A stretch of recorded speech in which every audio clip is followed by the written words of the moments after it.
2 కోట్ల మందితో యోగా మేము చేస్తున్నాం, 2 లక్షల మందితో సమీకరిస్తున్నాం. ప్రభుత్వం అనుకుంటే తలుచుకుంటే దెబ్బలు కొదవ. 2 లక్షల మందిని బస్సులు పెట్టి, ఆర్టీసీ బస్సులు పెట్టి సమీకరించడం పెద్ద గొప్పతనం ఏం కాదు. గిన్నెస్ బుక్ రికార్డులోకి ఎక్కాలంటే అసలు ఇక్కడేదో ప్రజల ఆరోగ్యం బాగుపడాలని కాదట వాళ్ళ లక్ష్యం, గిన్నెస్ బుక్లోకి ఎక్కాలని. లక్ష్యం కూడా చూడండి. ఈ 2 కోట్ల బోగస్ ఎంత అంటే, ఈ బోగస్కి మంచి ఉదాహరణ చెబుతాను నేను. ఇదో మెసేజ్.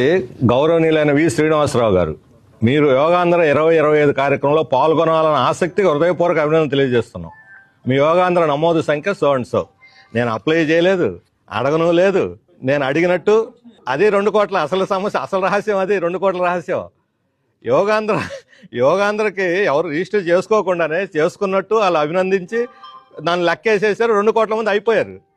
ఈ రకమైన బోగస్ రిజిస్ట్రేషన్లతోటి, ఈ బోగస్ రిజిస్ట్రేషన్లు చేసి 2 కోట్ల మందిని గవర్నమెంట్ 70 కోట్లు ఖర్చు పెట్టి ప్రజల ధనం ఎందుకు వృధా చేయాలని అడుగుతున్నాను.